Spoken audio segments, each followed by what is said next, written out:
ಖಾರ ಬಣ್ಣ ಮತ್ತು ರುಚಿ ಆಚಿ ಚಿಲ್ಲಿ ಪೌಡರ್. ಬಳಿಕ ಮತ್ತೆ ಸ್ವಾಗತ.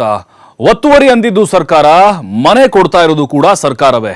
ಕೋಗಿಲು ಲೇಔಟ್ ನಿರಾಶ್ರಿತರಿಗೆ ಸರ್ಕಾರದಿಂದ ಮನೆ ಭಾಗ್ಯ ಸಿಗ್ತಾ ಇದೆ. ರಾಜೀವ್ ಗಾಂಧಿ ವಸತಿ ಯೋಜನೆಯ ಮನೆ ನೀಡೋಕೆ ನಿರ್ಧಾರವನ್ನು ತೆಗೆದುಕೊಳ್ಳಲಾಗಿದೆ. ಬೈಯಪ್ಪನಹಳ್ಳಿಯಲ್ಲಿ ಬಹುಮಹಡಿ ವಸತಿ ಸಮುಚ್ಚಯಗಳಿದ್ದಾವೆ. ಸಾವಿರಾರು ಮನೆಗಳನ್ನು ಆಲ್ರೆಡಿ ಕಟ್ಟಿದ್ದಾರೆ. ಸರ್ವೆ ನಡೆಸಿ ಅರ್ಹರಿಗೆ ಮನೆ ನೀಡ್ತಾರೆ ಅಧಿಕಾರಿಗಳು. ಜನವರಿ 1ರ ಹೊಸ ವರ್ಷದಂದು ನಿರಾಶ್ರಿತರಿಗೆ ಪರ್ಯಾಯ ವ್ಯವಸ್ಥೆನ ಮಾಡಲಾಗುತ್ತೆ. ಸಿದ್ದರಾಮಯ್ಯನವರು ಕೂಡ ಹೇಳಿದ್ರು, ಜಮೀರ್ ಅಹಮದ್ ಕೂಡ ಸಿಹಿ ಸುದ್ದಿ ಕೊಡ್ತೀವಿ ಅಂತ ಹೇಳಿದ್ರು. ಯಾರು ಅರ್ಹರಿದಾರೋ ಅಂಥವ್ರಿಗೆ ಮಾತ್ರ ಕೊಡಬೇಕು ಸರ್ಕಾರ. ಯಾಕಂದ್ರೆ ಅಲ್ಲಿ 15-20 ವರ್ಷಗಳಿಂದ ಬಂದಂಥವ್ರಿದ್ದಾರೆ. ಇಲ್ಲಿ Aadhaar card, voter I D, Aadhaar card ಇದ್ದಂಥವ್ರು ಕೊಡಲೇಬೇಕಂತೇನಿಲ್ಲ. ಬೇರೆ ಬೇರೆ ದೇಶಗಳಿಂದ ಬಂದ ವೋಟರ್ ಐ ಡಿ ತೆಗೆದುಕೊಂಡ್ರು ಇದ್ದಾರೆ ಅಲ್ಲಿ ಬಾಂಗ್ಲಾದೇಶಿಗರು. ಹಾಗಾಗಿ ಯಾರ್ಯಾರಿದ್ದಾರೋ ಫಲಾನುಭವಿಗಳು ಅಂಥವ್ರಿಗೆ ಕೊಡಬೇಕು. ಮಿಂಚಿನ ವೇಗದ ಪರಿಹಾರ ಇದು. ಕೋಗಿಲು ಲೇಔಟ್ನ ನಿರಾಶ್ರಿತರಿಗೆ ಸಮರೋಪಾದಿಯಲ್ಲಿ ಈಗ ಪರಿಹಾರ ಕಾರ್ಯಗಳನ್ನು ಮಾಡಲಾಗ್ತಾ ಇದೆ.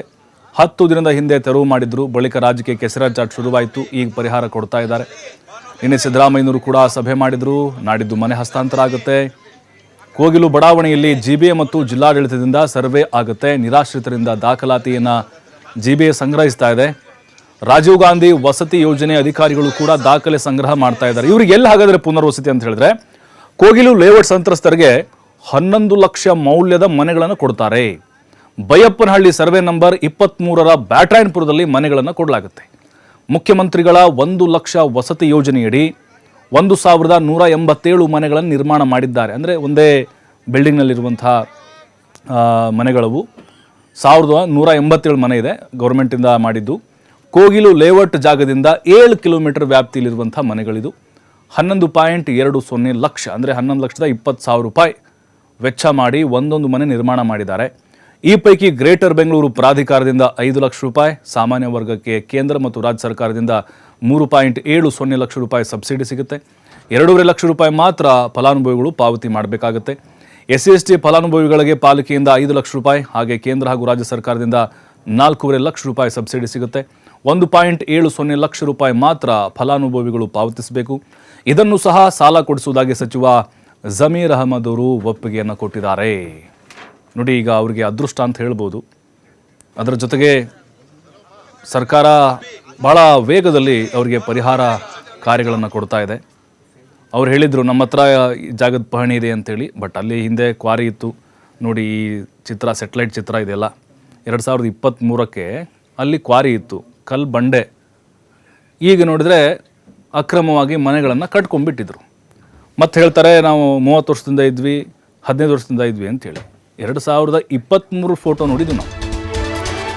ಯಲಹಂಕದ ಕೋಗಿಲು ಲೇಔಟ್ ಮನೆ ತೆರವು ವಿವಾದ, ಮುಸ್ಲಿಮರ ಓಲೈಕೆ ಎಂಬ ಬಿಜೆಪಿ ಆರೋಪ ವಿಚಾರಕ್ಕೆ ಕಾಂಗ್ರೆಸ್ ನಾಯಕರು ತಿರುಗೇಟನ್ನು ಕೊಟ್ಟಿದ್ದಾರೆ. ಯಾರನ್ನು ಕೂಡ ಓಲೈಕೆ ಮಾಡುವಂಥ ಪ್ರಶ್ನೆ ಇಲ್ಲ ಅಂತ DKಶಿ ಹೇಳಿದ್ದಾರೆ. ಅಕ್ರಮವಾಗಿ ಒತ್ತುವರಿ ಮಾಡಿದರೆ ಕಾನೂನು ಕ್ರಮ, ಆದರೆ ನಮ್ಮ ಸರ್ಕಾರ ಮಾನವೀಯತೆಯಿಂದ ನಡೆದಿದೆ. ಹಲವರು ಹೊರಗಡೆಯಿಂದ ಬಂದು ಸೇರಿದ್ದಾರೆ ಅಂತ DKಶಿ ಹೇಳಿದ್ದಾರೆ. ಅಲ್ಲದೆ ನಾವು ಅಕ್ರಮವನ್ನು ಸಕ್ರಮ ಮಾಡಲ್ಲ ಅಂತ ಸಮರ್ಥನೆ ಮಾಡಿಕೊಂಡಿದ್ದಾರೆ. ಕೇರಳ CM ಪಿಣರಾಯಿ ಹೇಳಿದ್ರು ಅಂತ ನಾವು ಮಾಡ್ತಾ ಇಲ್ಲ. ಹಿಂದೆ ಸುನಾಮಿ ಆದಾಗ ಪರಿಹಾರ ಕೊಟ್ಟಿಲ್ವಾ? ಮಹಾರಾಷ್ಟ್ರದಲ್ಲಿ ಭೂಕಂಪ ಆಯಿತು, ಕೊಡಲಿಲ್ವಾ ಅಂತ ಪರಮೇಶ್ವರ್ ಕೇಳಿದ್ದಾರೆ. ಕೋಗಿಲು ಲೇಔಟ್ನಲ್ಲಿ ಎಲ್ಲರ ಬಳಿ ಕೂಡ ಆಧಾರ್ ಕಾರ್ಡ್ ಇದೆ. ಕರ್ನಾಟಕದವ್ರಿಗಷ್ಟೇ ಮನೆ ಕೊಡ್ತೀವಿ ಅಂತ ಜಮೀರ್ ಅಹಮದ್ ಹೇಳಿದ್ದಾರೆ.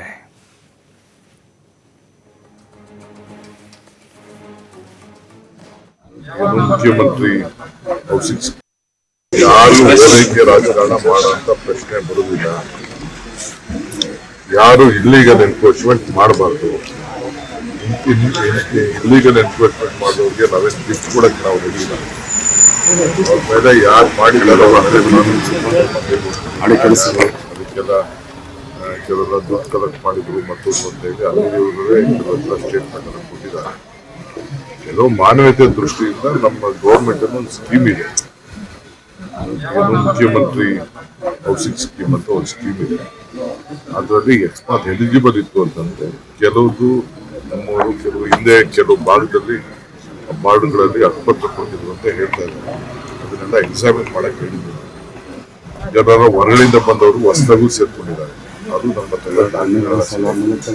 ಜಿನೈನ್ ವೋಟರ್ ಲಿಸ್ಟು ಮತ್ತೊಂದು ಡಾಕ್ಯುಮೆಂಟ್ಸ್ ಎಲ್ಲ ಕರೆಕ್ಟಾಗಿ ಇತ್ತು ಅಂತಂದ್ರೆ ಕೆಲವರಿಗೆ ರಿಹಾಬಿಲಿಟ್ ಮಾಡುವಂತ ಕೆಲಸ ನಾವು ಮಾಡ್ತೀವಿ. ಅದಕ್ಕೆ ನಮ್ಮ ದೇಶದ ಹಿರಿಯ ನಾಯಕರುಗಳಿದ್ದಾರೆ. ಅದು ಗೊತ್ತು. ಸರ್, ಈಗ ಎರಡೆರಡು ರಾಜ್ಯದ ಆಧಾರ್ ಕಾರ್ಡ್ಗಳಿದಾವೆ, ವೋಟರ್ ಐಡಿಗಳಿದಾವೆ ಅನ್ನೋದು ನನಗೆ ಗೊತ್ತಿಲ್ಲ, ಪರಿಶೀಲನೆ ಮಾಡಕ್ ಹೇಳಿದೀವಿ. ನಮ್ಮ ಹೌಸಿಂಗ್ ಡಿಪಾರ್ಟ್ಮೆಂಟ್ ಅವರು ಪ್ರತಿಯೊಂದನ್ನು ತೆಗೆದು ನೋಡ್ತಾರೆ. ಜಮೀನು ಇದ್ರೆ ಮಾತ್ರ ಮನೆ ಕೊಡೋದು ಸರ್. ಈಗ original genuine voter list, local address.